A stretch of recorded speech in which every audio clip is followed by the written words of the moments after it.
Amusement park employees, what is your horror story? I operated a few different roller coasters during my fun-filled summers at this amusement park, but most of my horror stories come from one ride in particular. The train was one of those ones that you had to step into with a lap bar restraint. On one particular day, it was over 100 degrees Fahrenheit, and the ride had been running as usual for most of the morning. As we were loading the train, a guest came up to me to say that there was an awful smell coming from the front car, and my stomach immediately dropped. With these types of complaints, we'd find that the previous rider had one too many slushies before riding and had lost their lunch. Gross, but we were used to cleaning that kind of stuff. I started approaching the front car and immediately called my coworker to direct everyone out of the train and back into the line, and to call our supervisor to close the ride. Instead of a normal puke situation, I found a greenish-brown liquid spread all throughout the front car, from the seat down to the floor. Whoever was the last person to ride the ride had crapped all over themselves and hadn't bothered to tell anyone about it. Cleaning human feces is one thing. It's absolutely disgusting, but it can be done. But trying to clean up a human diarrhea in 100+ degree weather off of the floor of a car where you had to kneel down and stick your head into the car to reach the very front is a situation that I never would have imagined even in my worst nightmares. The ride was down for the rest of the day, and it took over an hour to clean everything out of the car before we could start really sanitizing it. I would have just burned it down. That right there would be the day I quit, or demanded they just bring in a pressure washer and a hazmat suit. I was a caricature artist for Six Flags, and one day a dad and his son came up and wanted a drawing of the two of them. Now, the way caricature pricing worked was we would charge per person in the drawing. The father and son wanted a simple black and white headshot of the two of them, and a black and white headshot was $10. So for the two of them, it would be $20 before tax. I very clearly explained this to them, asking several times, "Are you okay with the ending price?" And they excitedly accepted. Fast forward to me ringing them up at the register, and I tell them the total, 24 something. The father's happy and friendly demeanor quickly dissipates, and he begins arguing with me about pricing. I calmly explain the situation with pricing and apologizing if I wasn't clear enough, and gently remind him that he understood and agreed, otherwise I wouldn't have done the drawing.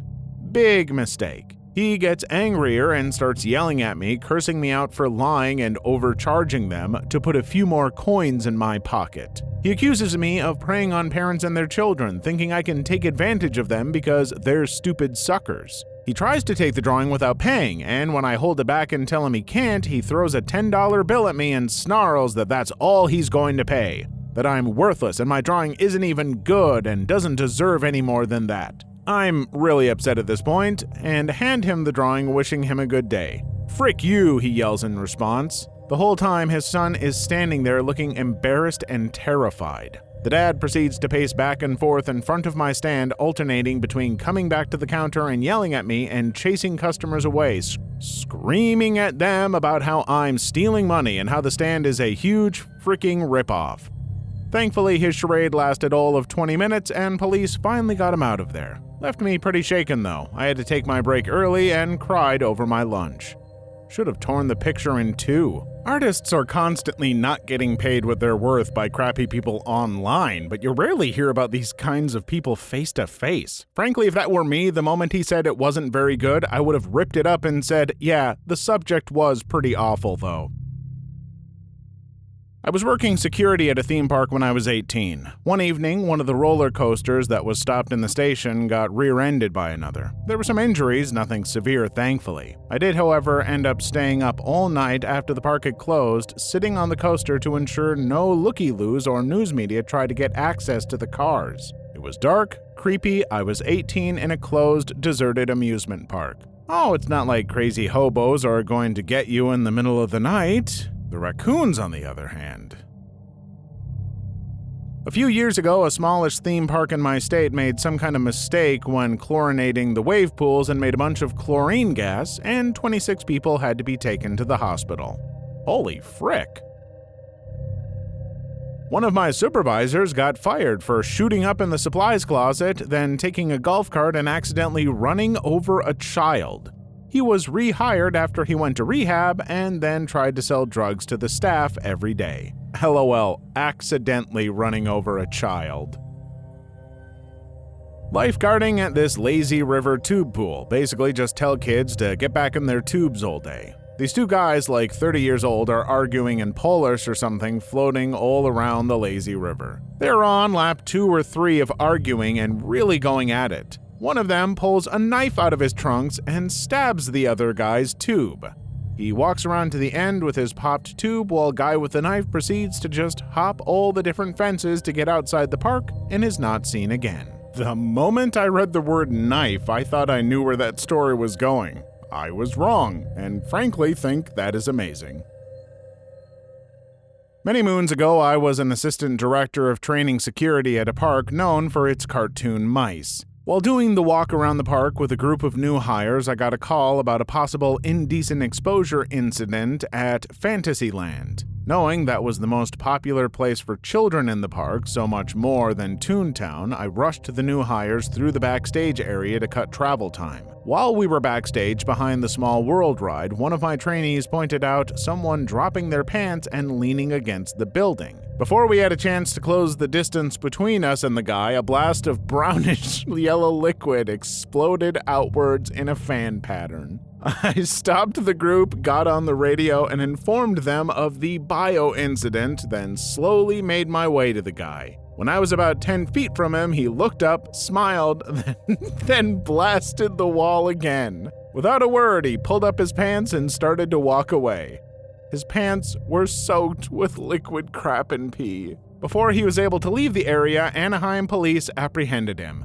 After questioning him, they called for an ambulance. Upon talking with the police sergeant, found out he was a well-known homeless man in neighboring city of Orange, usually picked up for swinging his dong at traffic. The kicker, though, was he wasn't the subject of the initial call. When we finally got to Fantasyland, we found out that someone was complaining about a woman breastfeeding. 3.5 years of working there, and that is one of the events that still feels fresh in my mind. Why in the F would someone complain about a woman breastfeeding? It's not like you can really see anything but side boob, I guess. Yeah, I'm sorry. If you're someone complaining about a woman breastfeeding, you're the a-hole. And I think that you should eat, well, whatever was coming out of that guy blasting the window.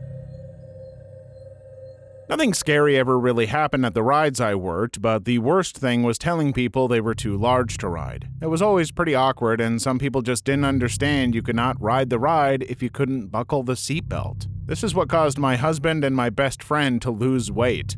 Both of them had a heartbreaking experience of being told they couldn't ride any of the rides in a park because of their size. So Six Flags has a lot of really dumb rules for their employees, which causes there to be a crazy high turnover rate. That, on top of the fact that on this particular day it happened to be the hottest day of the summer in New England, meant that after having only worked there for 2.5 weeks, I was the most senior person in my department of Kidsopolis. This means I have to run the whole operation schedule for my department and tell everybody where to go and what to do all day.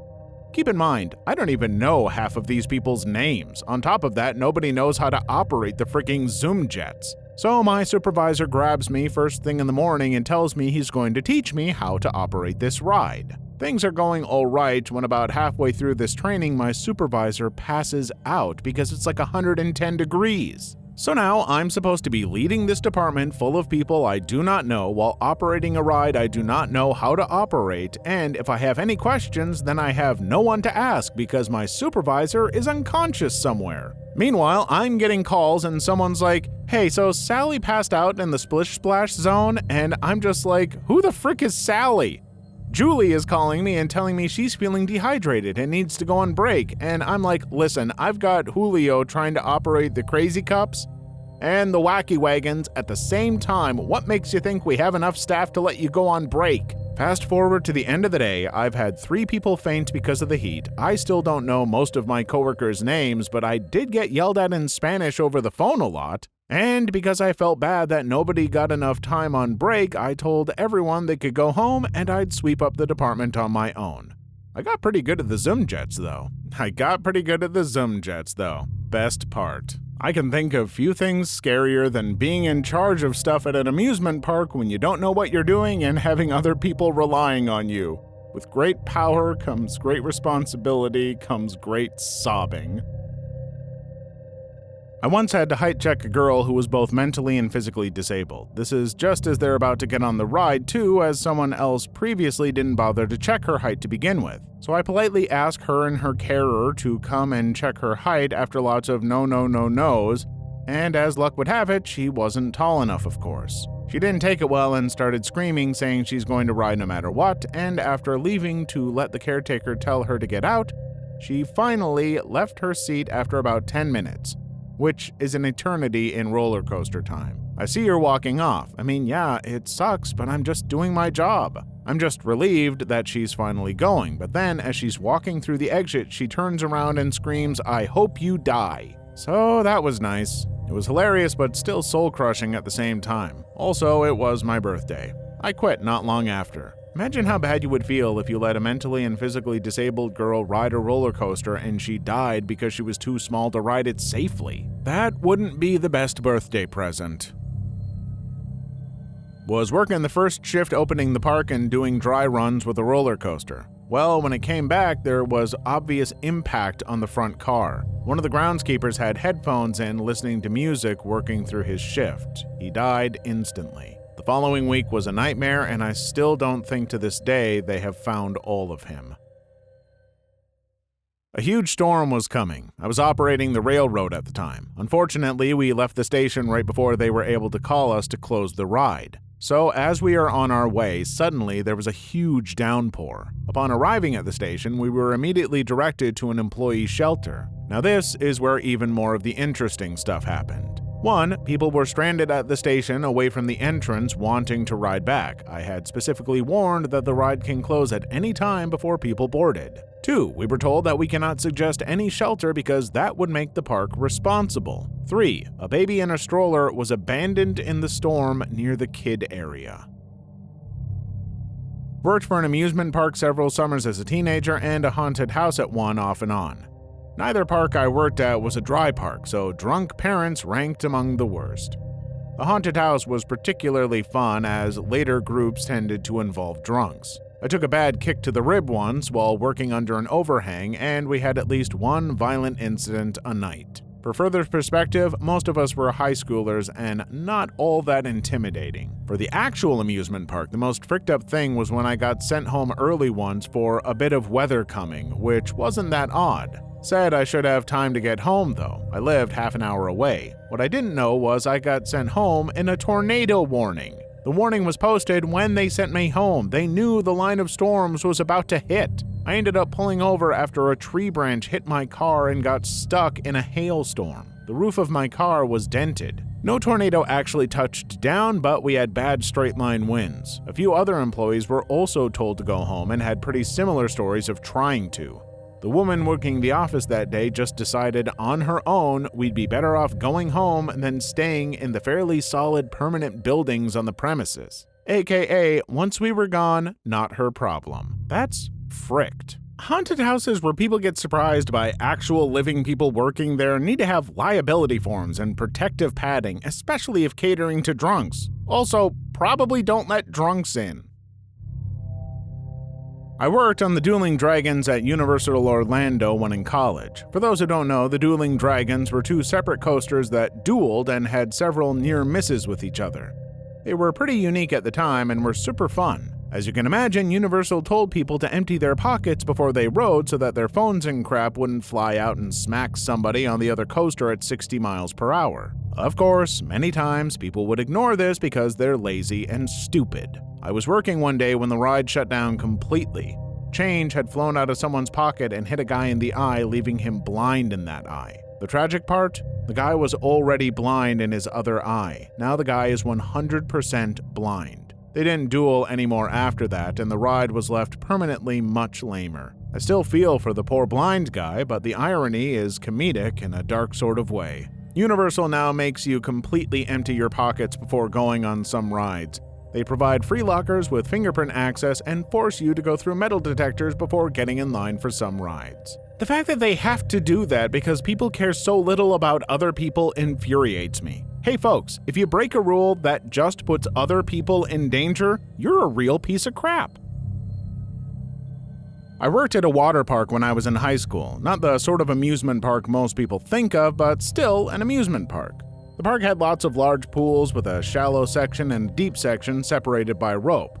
For some reason, parents thought that their kids splashing around in the shallow end qualified them to swim in the deep end. When you're a lifeguard, you're supposed to scan the pool every 30 seconds to check on everyone. 30 seconds is a long freaking time. On more than one occasion, a kid would wander over into the deep end. They would be okay for a few seconds, but would panic and start drowning. Unlike what you see in the movies, someone drowning is a fast, silent affair.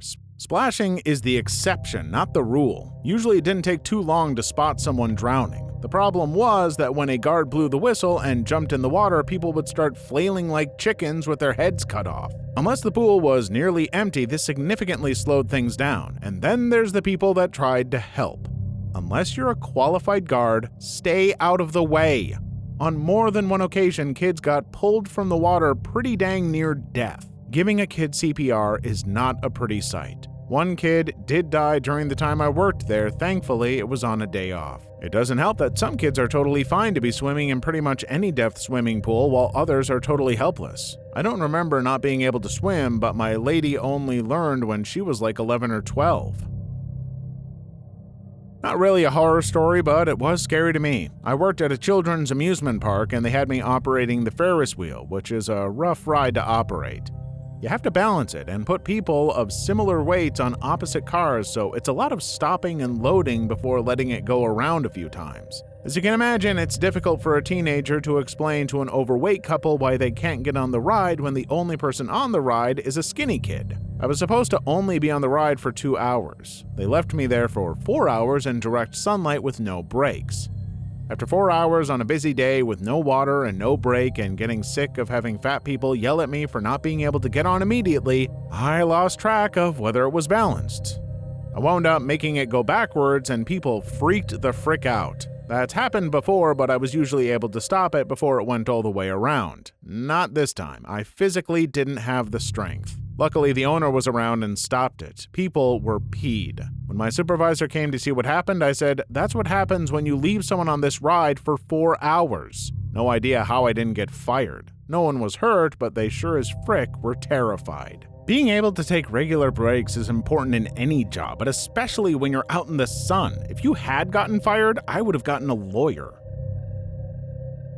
I worked for one summer at a NASCAR speed park, and it was probably the craziest summer of my life. So many injuries, but nothing ever happening. When working the go-kart tracks, if there was a wreck, you were expected to run across the tracks, dodging cars, and unlodge the stuck car all before more cars zoomed past. The worst day, though, was on the 4th of July watching a man having a heart attack because I was the first person to get to the car when it stopped and had to wait with him until an ambulance showed up. Finally, one I can answer. I was working in an amusement park as a 19-year-old and was on the turnstile talking with guests and checking everyone off. About 3 in the afternoon, a very young girl, about 6 or so, came up with her father, both in swimwear. Not unusual since there's a water park attached to the regular park. However, there is a rule in the park that you have to be wearing a shirt to ride the ride, and the girl was in a 2-piece suit. I informed the both of them that the girl needed a shirt and we would be happy to save their spot in line if she had a shirt she could run and grab. Her father raised his voice and loudly asked why I was looking at his little girl and shouted about me being a pedophile. I backed off and told him he misunderstood, but he kept shouting back to the line behind him about how I was a sicko and only stopped when park security arrived a few minutes later. One of the 2 times I felt like I was actually in danger. The dude was furious. People like this are awful. He fricked up, knew it, and was literally willing to start a fight to hide it. I used to be an operations lead on the Jurassic Park ride at Universal Studios Hollywood. One day, I'm working the dispatch board, JP3, sitting in the operations booth when a phone rings. The lead manning the cameras answers, then suddenly slams the emergency stop button, shutting the entire ride down. We'd stopped for a moment so we could offload a disabled guest, and some brain surgeon was annoyed at the delay, so he lifted his kid out of the boat and sent him to call the booth from the emergency phone right next to the Jeep drop effect. which back then was still functional. If we hadn't been shut down, the kid very well could have been killed. We evacuated the ride and stayed down for 5 hours because we couldn't get the water pumps back up and running. Dad and family were escorted from the park, sans refund, though they pitched a fit. Another time, we had a couple of kids running around assaulting the costumed characters and then taking off. We had rough descriptions, and I just happened to be at the front entrance while the character was walking around. I saw one of them making a running approach on the mascot and threw a nasty block into him as he tried to pass me. He went down hard and stayed down when another escort dropped on top of him. He and his buddy were arrested, and I got a nice bonus for stopping them. Imagine being in such a rush that you end up delaying yourself for another 5 hours. Hey parents, who are taking weird chances with their kids at amusement parks? Stop it! Just stop! Holy crap! Stop it! This doesn't necessarily have to do with working in an amusement park, but it did happen in one. I worked in food and sometimes had to cover stations that weren't my home station. The one time I got put into a Dippin' Dots truck. Everything was fine for a while, but nobody was checking in on me. I had to pee so bad, but I was really busy and I couldn't close down to go to the bathroom. Well, it got so bad that I ended up peeing myself. Of course, 30 seconds later, someone from security came in and asked how I was doing. I pretty much said that I peed and bolted. Told my manager I was sick and clocked out and left. I was mortified. It gets worse. Like 3 years later, I was on my senior trip for high school and a bunch of us were sitting around talking about jobs we'd had. This one guy that was pretty mean started talking about how he had to clean up pee in a Dippin' Dots truck because some butt had peed himself. He said it was in the summer after 9th grade and he was pretty sure it was by the little kids section, which was where I was. I had never felt like I had such a weighted secret in my life before. Now I think it's funny, but I still have never told anyone that happened, LOL. Weird. This is almost exactly what happened to me, year before 9th grade, but a Dippin' Dots truck right near the kiddie area of the sweetest place on earth. It was so busy that day I didn't have time to run to the bathroom. My manager came and I told him what happened and he cleaned it up while I ran to change. I've only told one person about it, but it's embarrassing. Glad to know I'm not alone. Please leave your story in the comments. I would love to make a video on them in the future. Also, don't forget to like and subscribe.